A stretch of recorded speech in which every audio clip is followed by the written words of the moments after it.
Oi, oi. Bem, eu vou estar falando aqui de novo então da lógica hegeliana. Eu fiz algumas adições ao estudo. Em especial, eu vou estar lendo do Hegel também a Enciclopédia de las Ciencias Filosóficas em Compêndio, que é justamente um livro que o Hegel também vai tratar da lógica. Ele é bem mais curtinho, eu estou lendo a edição de Madrid, a edição da Aliança Editorial, publicado em Madrid em 1997. Eu estarei lendo também um dicionário hegeliano com os termos técnicos do Hegel para tentar entender melhor quando uma palavra esquisita aparece do nada, que foi escrito pela Magui, ou pelo Magui, não sei, que é o The Hegel Dictionary, publicado em Londres e em Nova York pela Continuum International Publishing Club em 2010. E por fim, o último comentarista que eu adicionei, que é um comentarista não explicativo, mas crítico, interpretativo também, eu penso que em certo sentido, que é o Lenin, Caderno sobre a Dialética de Hegel, publicado no Rio de Janeiro pela editora UFRJ em 2011. Bem, entrando precisamente na lógica, teve uma questão que eu li justamente na Enciclopédia das Ciências Filosóficas, que eu achei interessante, que estão nos parágrafos 21, 22, 23, não, 21, 22, 23 e 24 do volume 1. E por que eles são interessantes? Porque eles explicam melhor pra gente o que o Hegel ele entende por filosofia não, por pensamento, vou assim dizer, por pensamento. Então, bem, o pensamento, né, pro Hegel, ele é primeiramente uma atividade espiritual junto com outras. Que essas outras são, eu não entendi direito, ele não explicou direito. Mas ele dá vários exemplos que são como a sensibilidade, a intuição, a imaginação. Então eu compreendo que sejam justamente essas atividades espirituais, no sentido de que são formas mais sem rigor de pensamento, né? Sem rigor filosófico, científico do pensamento. E para o Hegel, o pensamento ele toma uma ação ativa frente aos objetos que ele está tentando compreender. E o resultado desse processo, né, dessa atividade mental, é o que ele chama de universal, que é a essência do objeto. Dessa forma, né, através da reflexão, há uma mudança no conteúdo do pensamento. Porque na intuição, na sensação, você tem uma apreensão do objeto e quando você reflete sobre ele, você acaba chegando em outro conteúdo daquele mesmo objeto, né?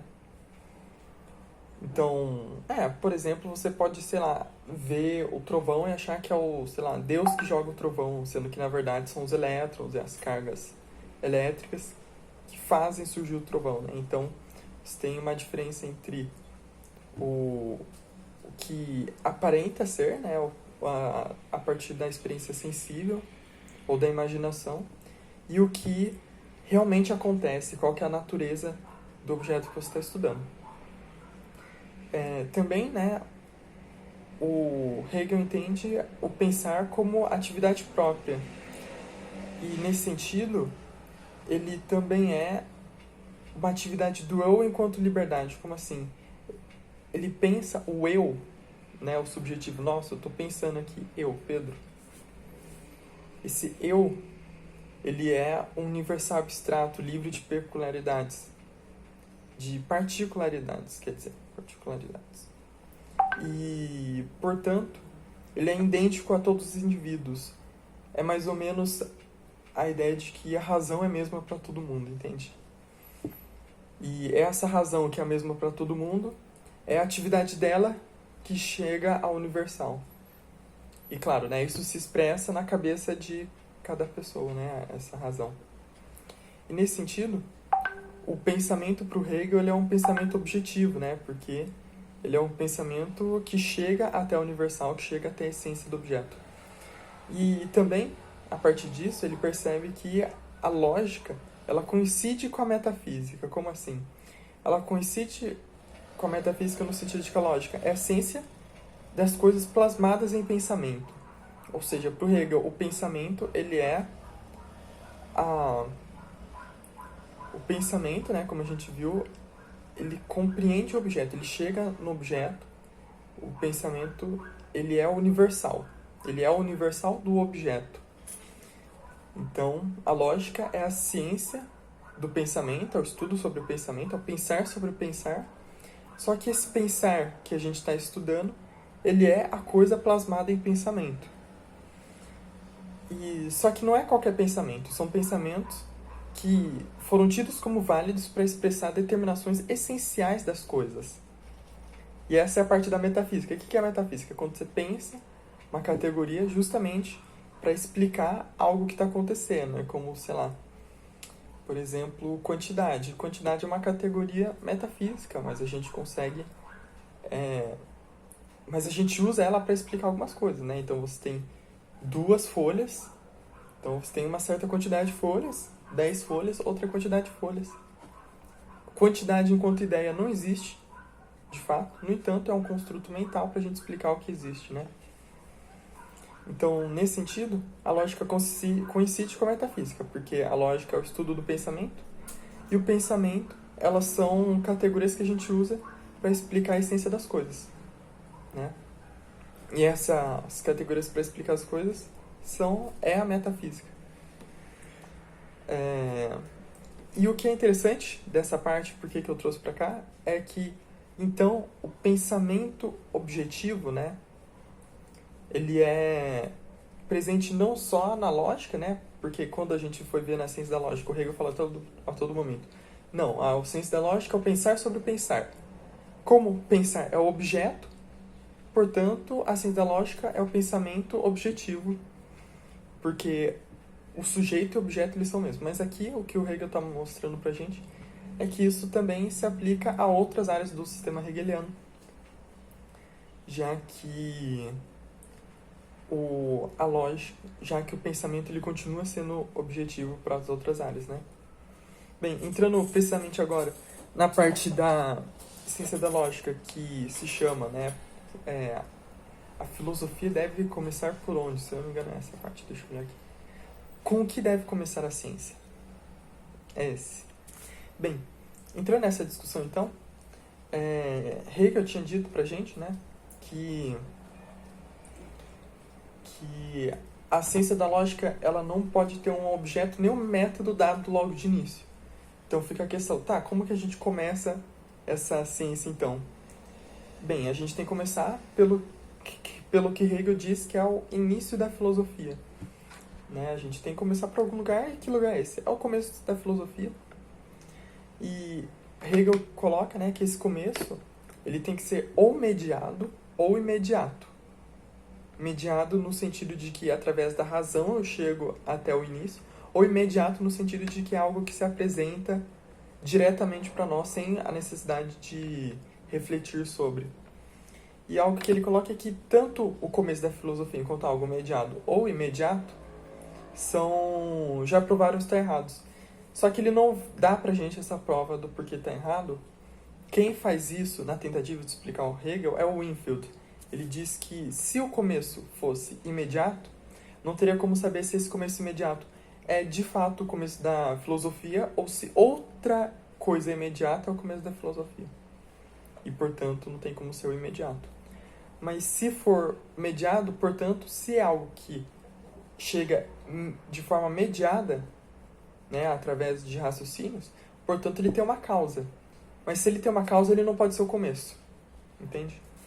E o que o Hegel vai dizer pra gente, então? Que o começo ele é tanto mediado enquanto imediato.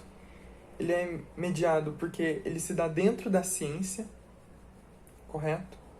Porque se o começo fosse dado fora da ciência, portanto, não seria ciência, não seria científico, né? Então, para que a gente consiga construir uma ciência da lógica, a gente precisa ter um começo que é mediado. No entanto, o Hegel também disse que o começo tem que ser imediato, porque se o começo ele tiver uma causa, então ele não é o começo, entende? O começo é a causa. Então, basicamente, o que Hegel diz pra gente é que a gente tem que abandonar todas as reflexões, e esse processo de abandonar as reflexões é justamente a mediação, para que a gente consiga chegar na simples imediatez, ou seja, no que é imediato. E essa simples imediatez é o puro ser, é o ser sem qualquer mediação, determinação ou especificidade. Não é um ser específico, é simplesmente ser. E a gente percebe, então, né, que a mediação para a gente chegar no imediato, ou seja, esse imediato que é mediado, ele só é imediato porque a própria mediação é a negação da mediação. Porque ele é o pensamento que se abstrai de todas as suas determinações. É o pensamento que se nega e por isso que ele é totalmente imediato. Pensamento entendido enquanto mediação. É a mediação que nega a sua mediação e chega no imediato. Bem, isso faz com que o começo da ciência, né, da ciência da lógica, ele não é um começo dogmático. Porque o que é o começo dogmático? Ele é o começo que ele é imediato. Você não consegue explicar por que ele está ali, entende? Então, sei lá, imagina que eu digo que o começo é a água, né? Tá, tudo então é água, tudo é feito de água. Tá, mas por quê? A pessoa não consegue explicar justamente porque é um começo dogmático. A mediação faz com que o começo ele não seja dogmático porque ele tem uma explicação. E a explicação já foi dada, no caso. E ao mesmo tempo ele é existente. Porque existem alguns outros filósofos que eles caem tentando fugir do dogmatismo, eles não conseguem encontrar esse começo. Hegel, ele consegue encontrar esse começo justamente porque o começo é imediato. No entanto, ele não é dogmático justamente porque ele também é mediado. Ele é mediado e imediato ao mesmo tempo. Essa discussão sobre mediação e imediatez, ao mesmo tempo, pode ser confuso se você não entendeu a dialética hegeliana. E eu falei um pouquinho sobre a dialética hegeliana no vídeo anterior a esse. Bem, o Hegel, ele também disse que esse começo, ele tem um caráter circular. Como assim um caráter circular? Enquanto puro ser, esse começo é um começo que ele ainda é vazio de conteúdo. O que é esse ser? Ele é. Mas o que ele é? Não sei dizer. E o que a ciência da lógica faz? Ela vai desenvolver esse puro ser. O puro ser, ele continua existindo de maneira imanente em toda a ciência da lógica. Só que o desenvolvimento do puro ser na ciência da lógica, ele vai dando determinações e conteúdo para ele. Entende? Então, o começo, ele vai se desenvolvendo e ele anteriormente não tinha conteúdo, mas com o desenvolvimento ele toma um conteúdo. É quando a gente chega no final, na ciência da lógica, que a gente realmente compreende o que foi o início, o que é o início. Justamente porque agora ele tem conteúdo. Então, nesse sentido, a filosofia hegeliana, a lógica hegeliana, ela tem um caráter circular, porque você começa sem saber e você só consegue entender por onde começou ao final. Só que você, no final, você entendeu no final como começou e então você consegue entender todo o processo. Porque justamente no final você conseguiu entender por onde começou. E por fim, a gente tem uma parte que é muito interessante, que é uma parte que, por sinal, o Lenin ele critica no Hegel. Bem, basicamente o que vai acontecer é que, como o ser, ele eu vou começar diferente. No começo não há nada no começo, certo? No entanto, vai surgir algo. Portanto, como no começo não há nada, o começo ele é o nada. Mas como algo vai surgir dele, ele também é. Então, o começo é a unidade do ser e do nada. E, de novo, isso aqui é dialético. Para você conseguir entender, você tem que entender a discussão sobre a dialética que está no outro vídeo, que eu apresentei no outro vídeo. Bem, a unidade do ser e do nada, o Hegel diz que é a primeira definição, a definição mais abstrata do absoluto. E tal. E o que é o absoluto? Eu peguei isso lá no dicionário do Hegel. O absoluto, ele é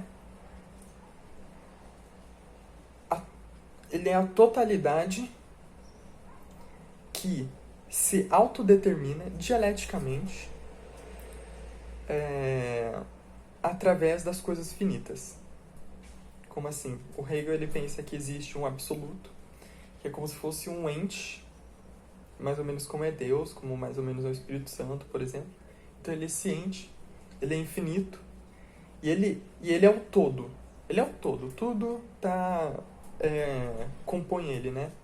E ele se autodetermina, e essa autodeterminação, ela se dá através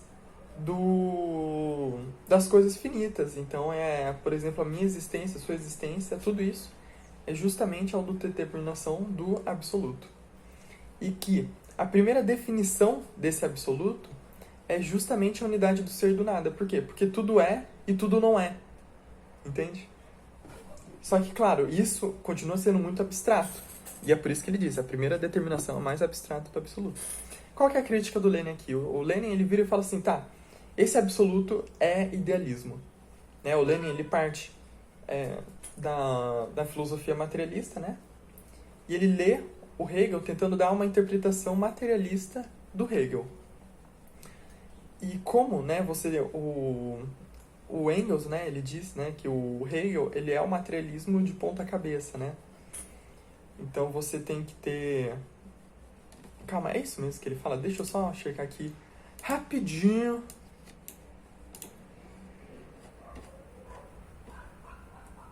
É isso mesmo, ó. Na página 108 tá escrito lá. Veja só, isso aqui é o Lenin. Tolice sobre o absoluto, página 68 e 69. Geralmente, e que no caso, né, na minha edição, não é 68 e 69, é 50 e 51. Mas então, continuando, né, abre aspas. Geralmente procuro ler Hegel de modo materialista.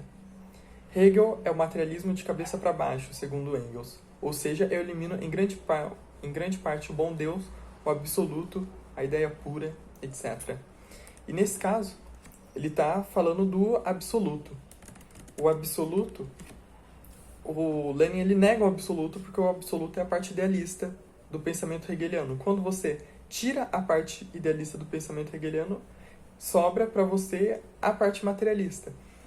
E o que está sendo dito aqui é que o ser e o nada, a unidade do ser e do nada, ele continua existindo. Ele existe, ele é o começo da lógica. No entanto, não existe absoluto. Então, eles não são a primeira definição do absoluto, porque o primeiro absoluto não existe. O Hegel, ele também faz, né, uma crítica à ideia de que o eu é a primeira... é o começo, né, da filosofia. No entanto, eu não vou tratar disso aqui porque eu não penso que seja tão relevante assim para a continuação da leitura do texto. Enfim, encerra isso. Tchau.